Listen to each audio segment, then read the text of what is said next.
All right, YouTube, I'm finding myself on a very rainy day. I've actually already dropped 2 dumpsters today, picked up 2 despite the rain, and I'm just leaving the bank. I cashed some checks that I took care of, so I'm gonna get home. I've got a honey-do list, so I gotta get to that. A lot of painting around the house, but I want to show you this on the side of my truck that I put here. A little Hobby Lobby find when I was there with my wife. I think some of you will appreciate it, especially if you're seeing some guys that you know across the country selling their rigs already. If they kind of got into this, or you know, they're doing their own side hustle completely unrelated to this, and you already see them backing out. Take a look at this. When you feel like quitting, remember why you started. Man, I find myself looking at that sign all the time now. Right on the side of the wood sides. I actually love it. It's a nice little touch to the truck. All right, so here's what we're going to talk about today.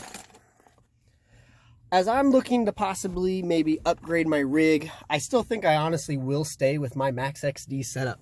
But, excuse my fingers, I think I'm going to go into kind of like a hybrid because I want to grow my business.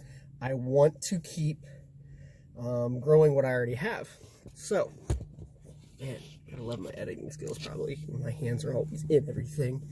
The thing I want to talk about, and I'm finding a lot of confusion in this industry, is your CDL and your DOT. Do you need it?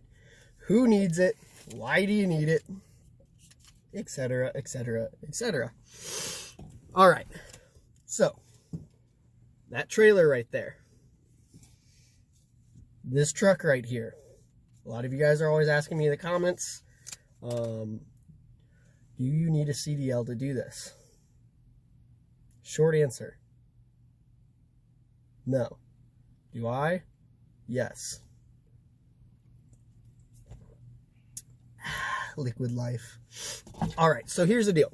When you get into this, you need to learn about GVWR, GCWR. I'm going to mess this up. I know you guys are going to go in the comments and you're going to rip me apart, and it's totally okay. I don't mind. But here's the easiest way to figure out if you need a CDL. All right? This bad boy right here, this sticker tells you everything you need to know. And I just turned my phone around, so you probably only can see certain parts of it. But this sticker on here, I'm going to read it to you. It says that I basically have a GVWR of 14,000 pounds. All right, just like your truck, your trailer has that sticker too. If you look right here, 14,000 pounds. So when somebody tells you, oh, you don't need a CDL because you're not pulling more than 26,000 pounds. Well, I'm sorry to tell you guys, that is total BS, and you will find out the absolute hard way. And just like I did, it'll happen to you. So, let's recap how I found out I needed a CDL. Why is that guy waving me down? Wow, he's like in the street. I'm gonna hit him. Oh, shoot. That's a truck. It's a truck cop. Must be DOT that everybody keeps talking about. It's okay, it's okay. I'm doing nothing wrong. I don't have a heavy load. I'm okay. Hello, officer. What is rolling operations? Oh, rolling operations? What do you mean? Oh yeah, I have a sticker on the side of my truck that says my business name. DOT numbers? What DOT numbers? I'm not transporting any material for sale. Oh, is somebody paying me to do this? Yeah?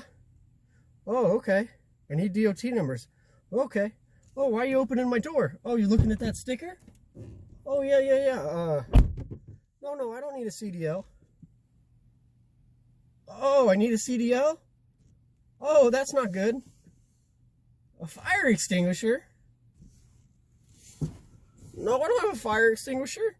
Flares? No. Do I have a physical? I get a physical, you know, when I ran track in college. A DOT physical? What are you talking about? Uh-oh. Yeah, I'll wait right here. All right. Don't mind my one person acting, but at the end of the day, I got pulled over by the coolest cop in the world. I'm not going to sit here and pretend like I have done everything right, guys. I figured this out as I went. I'm not a truck driver. I am not a trucker. I don't know these things. I didn't work on a farm before this. I figured this out as I went.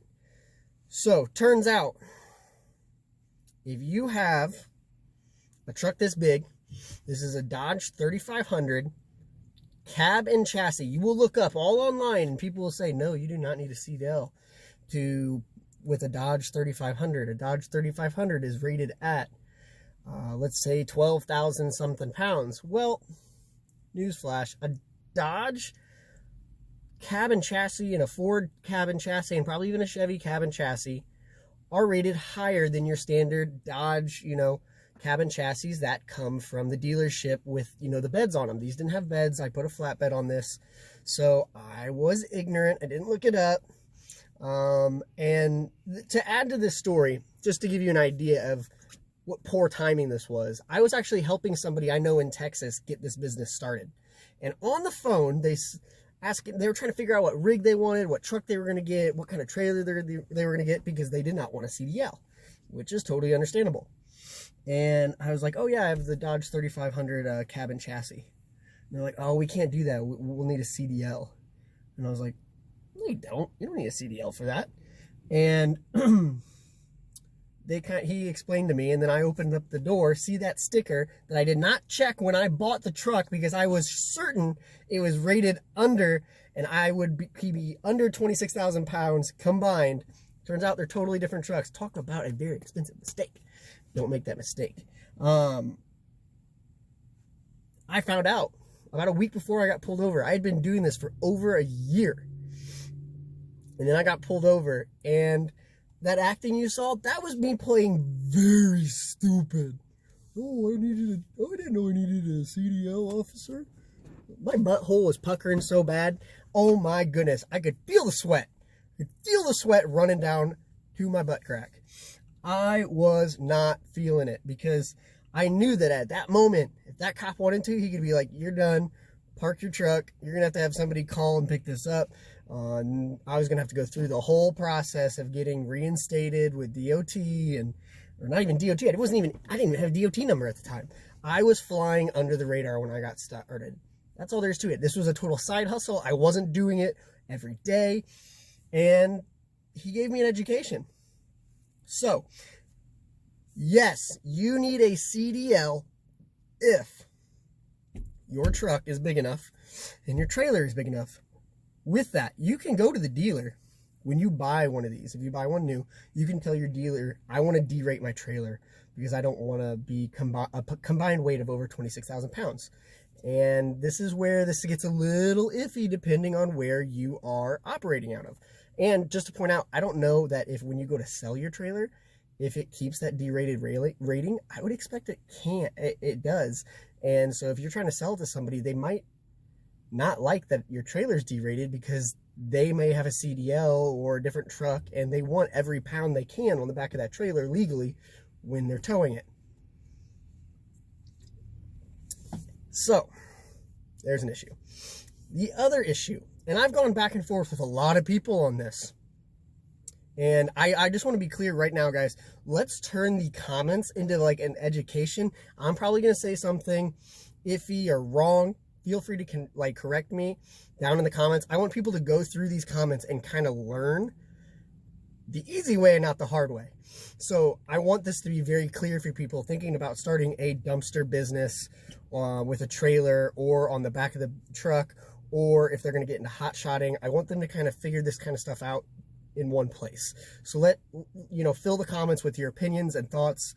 Let's just not turn it into a crazy forum where everybody's getting mad at each other. It's just, let's just go with it. So I had talked to a lot of people before that thought that, even cops that said, oh, as long as you're not, you go to get on the scale and you're under 26,000 pounds, you're fine.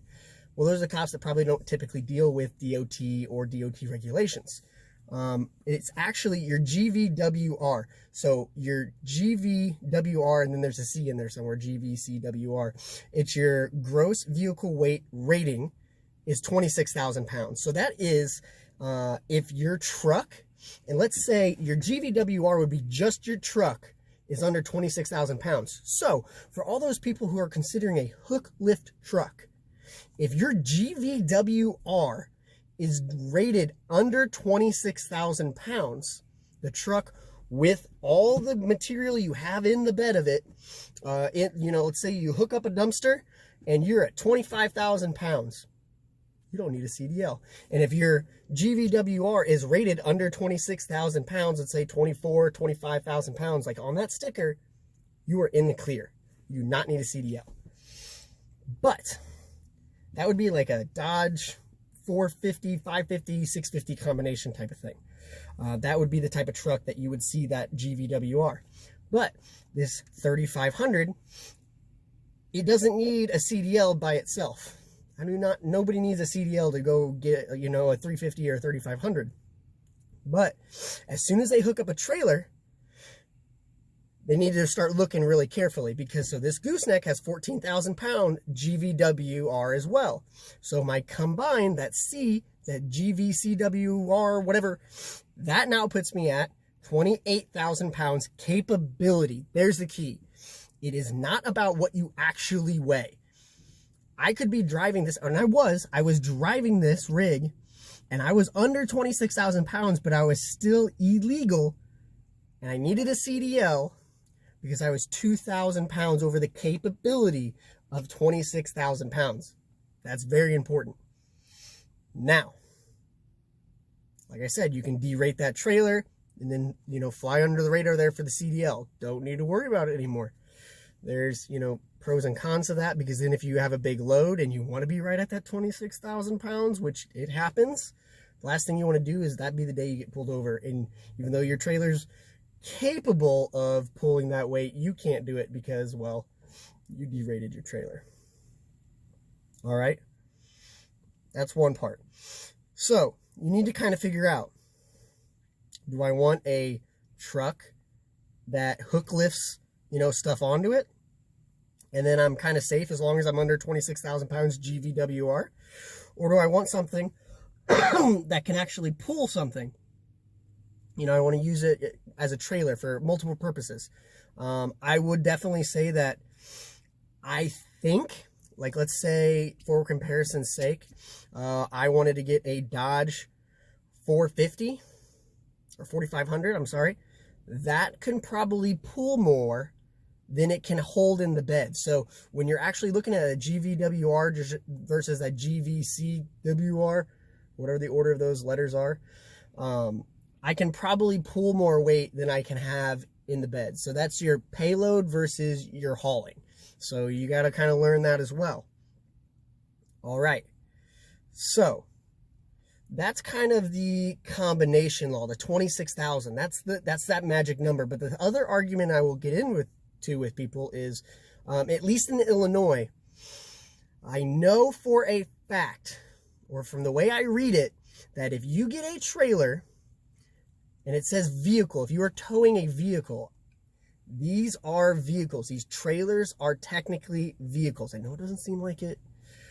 I believe if you get a trailer with a GVWR of 10,000 pounds, or actually it's more than 10,000 pounds, it's 10,001 pounds, you actually need a CDL. Believe it or not.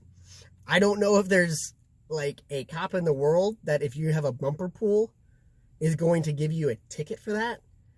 But let me just tell you this, guys. As soon as you get something with a gooseneck, you kind of have a red flag on the back of your truck, which basically goes, ooh, they might need a CDL, especially if you have a gooseneck and a dually. I would just say that's kind of the magic, or at least a newer dually. You might as well just assume I might need a CDL. But if you're pulling a bumper pull, it's almost like you're invisible to the police. I don't think they're worried about that as much. Don't quote me. You get pulled over and you have a bumper pull and you are over the weight, that's your problem. But 10,000 pounds, if you're pulling 10,001 pound axle trailer, you technically need a CDL in Illinois. And here's the other thing. I know some states that will actually separate your trailer. So let's say you get pulled over and my trailer is rated at 14,000 pounds. In Illinois, there's a possibility they will weigh just my trailer for the GVWR. So if I have a heavy load, because this small truck can tow a lot, even though it doesn't weigh a lot. And let's say that trailer now actually weighs 16,000 pounds, but it's rated for 14,000. It's not good. Even if I'm under 26,000 pounds combined weight, that's not good if that thing's overloaded. Now, let's say I'm in Missouri and they weigh me. They're not going to weigh me separately, typically. That's the way I understand it. Again, somebody can, read me in the comments, but they only care about your combined weight. And that is something that I heard directly from the first officer that pulled me over. So, keep that in mind. 10,000 pound trailer, you technically need a CDL in some states. I'm not going to say all because I don't actually know. 26,000 pounds combined is your magic number, and it's not how much you actually weigh, it's how much you're capable of pulling together. So, truck and trailer combined, 26,000 pounds. All right? So, if you want a hook lift truck where all you have to worry about is what's in the back, and you want to stay under that CDL, that's probably the easiest way to stay under CDL and not have to worry about, oh, is this trailer going to put me over with this truck? That's probably the way to do it. Get one truck and just make sure it's under 26,000. Here's the other thing. If you want to go over 26,000 pounds on a hook lift truck, you actually only need a Class B CDL because it's only looking at that single vehicle. So if, let's say you get a Ford 750. That's pretty cool. I'm pretty sure that's going to put you over the 26,000 pounds. Again, don't quote me. I don't know. Just pulling these numbers out of thin air. But let's say that axle rating is going to put you over 26,000 pounds. You actually would only need a Class B CDL at that point. But for this, what I have right here, this truck, this trailer, it's a combination that puts me into the CDL range. That combination is actually what requires a Class A CDL. And I'll confess right here, I have the Lazy Man Class A.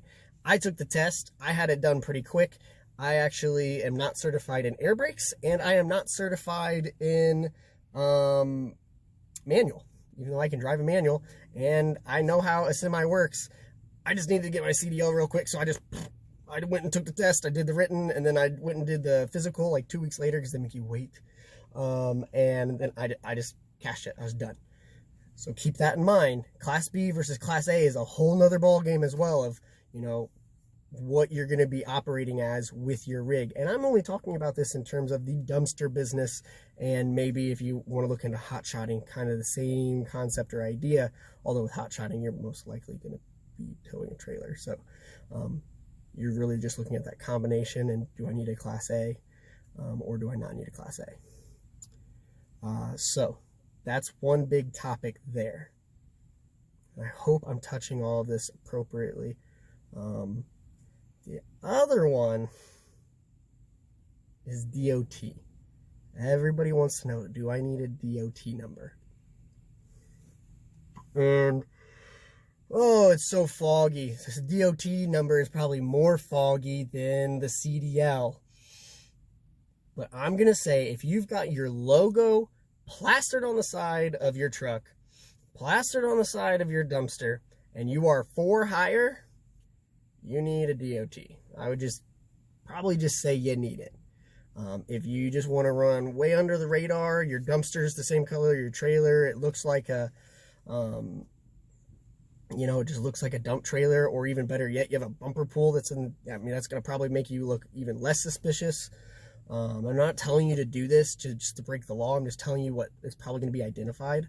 You could probably get away with it, and you probably never ever get asked to wait or get pulled over to get looked at or inspected. But if you are trying to actually run a legitimate business and you have your logo and everything on the side of it, I would probably just say go get your DOT, because you are for hire, and technically that does require a DOT. And to put it this way, if you're dropping a dumpster in one state, and then, because here's the thing, I live in the tri-state, sometimes I'm in 3 states in one day. I'll hit Iowa, Missouri, and Illinois in the same day. So in that case, I most definitely need a DOT number. I'm crossing state lines. I'm technically involved in interstate commerce, although it still blows my mind that I need a DOT number, because I'm not hauling something that's going to be sold. I'm literally hauling people's trash. And honestly, once that trash is in my possession, in my mind, that's my garbage, not their garbage. But that's not how the states see it. That's not how the federal government sees it. They see that as, no, you need a DOT number. And in retrospect, if you look to the side of any garbage truck in town, whether it's one of the really big ones or one of the small ones that some of the like Waste Management has, or, you know, some of the other companies that are probably even under CDL, and I'm talking the small pickup trucks that are, you know, running through like HOA neighborhoods and stuff, they have DOT numbers on the side of them. So that should tell you something that, oh, I probably need one of those as well. So I'm not going to get really deep into the DOT, and I know somebody else in the comments probably is going to, but DOT numbers are probably a good thing to just go through the process. Go get your DOT physical, go get a DOT number. It takes like minutes to get a DOT number. There are other things that come with it. You need to research it. There are, you're going to get signed up for like random drug testing. You are going to get a million spam calls. So figure out what you actually need and what you do not need. And another thing that comes with CDL, guys, there's some non-tolerance laws when it comes to alcohol. If you're a heavy drinker, you really might want to think, do I really want a CDL? Because if you get pulled over and your legal limit, like in Illinois, it's 0.08, it changes. That legal limit changes once you have a CDL. So if you get pulled over driving your Toyota Prius, which I don't know if you're going to be in the dumpster business and have a Toyota Prius, but let me know if you do. If you get pulled over in that, driving your wife home, and you guys had a good date and you've had a little bit to drink, and you get pulled over, you actually lose your CDL. It's a total non-tolerance. You don't have to be operating the vehicle that you have your CDL for to lose your license, lose your business, lose everything. So keep that in mind. So these are just a few things. I know I'm missing some stuff.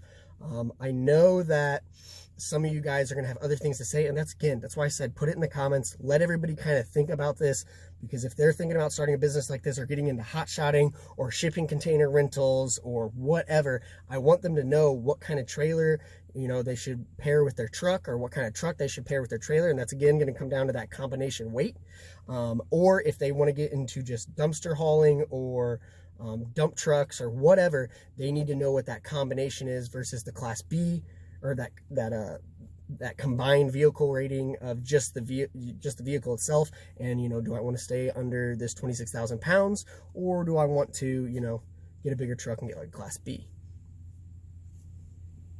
I know that's a lot, guys. I know I interchanged a lot of this back and forth, but maybe that will clear up some. I'm getting a lot of comments. Do I need a CDL for this, that, or the other thing? Hopefully this helps a little bit. So let me know if it does. Like I said, I've been sitting in my bank parking lot now for like 20 minutes. I need to go home and get some stuff done. But drop some comments. I might do an updated video on this, maybe when I can get next to a couple different trucks and actually show you the difference. Maybe a hook lift truck, if I ever come across one, I can show you like which one's going to put you above that CDL range and what one is going to keep you like, under it. You can expect maybe like a 550 or a 450 is definitely going to keep you under it. Probably don't need a CDL for that if you're doing a hook lift, but as soon as you get into that semi, international, any of the semi brands, air brakes for sure, you're probably going to need a CDL. I'm just going to say you are going to need a CDL. So that's what I got, guys. Hopefully this helps a couple people. I know it's not going to help others. I know it's going to cause probably some disputes in the comments, but maybe that will just clear some things up there. Even though there is the federal CDL guidelines, there are different CDL and DOT requirements between states, which is just absolutely ridiculous in my opinion. That it should be very universal, because it just gets really confusing if you're like crossing state lines, and like I do every day. And then on top of that, let's be honest, this is a little outdated. These trucks are rated to just perform way better than probably when these laws were written. I mean, combined, I believe, and please don't quote me, just go off my rough numbers, this truck with a combined vehicle rating, so like this truck plus a trailer, is at like something like 32 to 38,000 pounds. Dodge Ram 3500 cabin chassis plus whatever trailer. 30-something thousand pounds. Why am I getting, you know, ridiculed over a 28,000 pound weight rating that I never hit? I never hit. And that's another thing. Now you have to match your license plate to whatever your weight rating is that you plan to haul. So let's say I have probably got, I believe I have 26,000 pound plates on my truck, but I'm rated for 28,000. So I better not ever get caught with more than 26,000 pounds either way, even though I can get plates that get 28,000 and then I'm okay. But again, now you got to worry about your plates too. So sorry that my mind's going a million places, but these are just things you got to think about before you get pulled over and get asked a million questions. And then with the DOT, make sure you go get your DOT physical. Really cheap, really easy. DOT laws also, you need a fire extinguisher, and then you either need like three emergency flares. I got them somewhere. I went with the flares because it just seemed cooler. You need to have 3 emergency flares. They need to burn for X amount of minutes, or you need 3 triangles. You need a fire extinguisher, and you also need spare fuses for inside of your vehicle in case, you know, something breaks down. All right. Hopefully this helps somebody, keeps them out of trouble, makes them actually kind of like line up the things they want or the things they need before starting their business or side hustle, rather than doing what I did and just figuring it out as I go, which is it's a good motto, but it can also get you into trouble. And I'm just lucky that I came across 1, maybe 2 police officers that were just really cool. So best of luck, everybody. Like, subscribe, comment. Let me know your thoughts. I'm ready. I can take it. So throw it in the comments, but just keep it constructive. Keep it, you know, I want to educate people wanting to get into this business. Whether it's on the side or if they want to get into full time, it would really help them decide on the rig. And again, guys, consider, are you going to do this part-time or are you going to do this full-time? Because that will really influence whether you want to go down the CDL route versus the non-CDL route versus the DOT route versus the, I probably shouldn't even attempt to do this at all. So thanks again, guys. Watch out for the next video, and see you next time.